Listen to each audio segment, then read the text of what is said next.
जय माता दी। आइए सुनते हैं छठी मैया की व्रत कथा। छठ पर्व षष्ठी का अपभ्रंश है।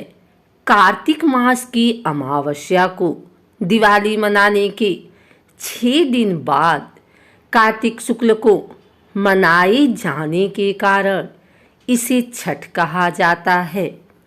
यह 4 दिनों का त्योहार है और इसमें साफ सफाई का खास ध्यान रखा जाता है। इस त्योहार में गलती की कोई जगह नहीं होती। इस व्रत को करने के नियम इतने कठिन है, इस वजह से इसे महापर्व और महाव्रत के नाम से संबोधित किया जाता है। मान्यता है कि छठ देवी सूर्य देव की बहन है और उन्हीं को प्रसन्न करने के लिए जीवन के महत्वपूर्ण अवयवों में सूर्य व जल की महत्ता को मानते हुए इन साक्षी मानकर भगवान सूर्य की आराधना तथा उनका धन्यवाद करते हुए माँ गंगा यमुना या किसी भी पवित्र नदी या पोखर तालाब के किनारे यह पूजा की जाती है। षष्ठी माँ यानी छठ माता बच्चों की रक्षा करने वाली देवी हैं। इस व्रत को करने से संतान की लंबी आयु का वरदान मिलता है।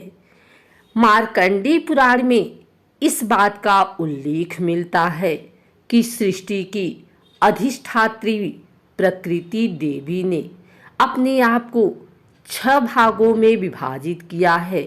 इनके छठे अंश को सर्वश्रेष्ठ मातृदेवी के रूप में जाना जाता है, जो ब्रह्मा की मानस पुत्री हैं।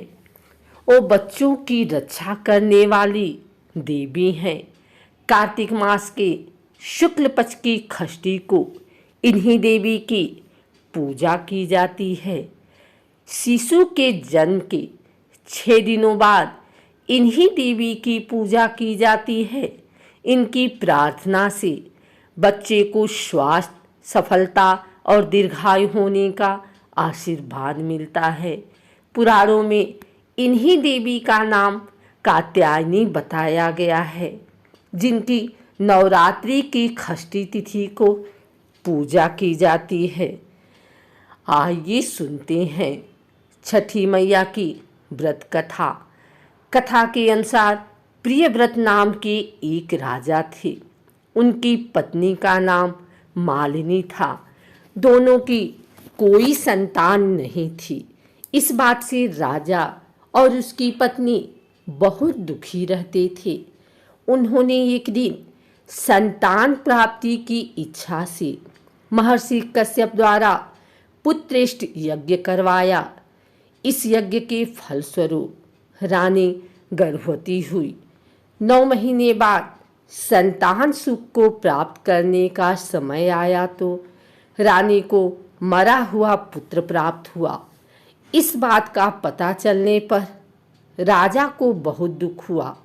संतान शोक में वह आत्महत्या का मन बना लिया, लेकिन जैसे ही राजा ने आत्महत्या करने की कोशिश की, उनके सामने एक सुंदर देवी प्रकट हुई। देवी ने राजा को कहा कि मैं षष्ठी देवी हूँ।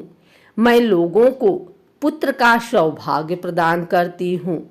इसके अलावा जो सच्चे भाव से मेरी पूजा करता है, मैं उसके सभी प्रकार के मनोरथ को पूर्ण कर देती हूँ। यदि तुम मेरी पूजा करोगे तो मैं तुम्हें पुत्र रत्न प्रदान करूँगी। देवी की बातों से प्रभावित होकर राजा ने उनकी आज्ञा का पालन किया। राजा और उनकी पत्नी ने कार्तिक शुक्ल की षष्ठी तिथि के दिन देवी षष्ठी की पूरी विधि विधान से पूजा की। इस पूजा के फलस्वरूप उन्हें एक सुंदर पुत्र की प्राप्ति हुई। तभी से छठ का पावन पर्व मनाया जाने लगा। छठ व्रत के संदर्भ में एक अन्य कथा के अनुसार जब पांडव अपना सारा राज्यपाट जुए में हार गए, तब द्रौपदी ने छठ व्रत रखा। इस व्रत के प्रभाव से उसकी मनोकामनाएं पूरी हुई तथा पांडवों को राजपाट वापस मिल गया।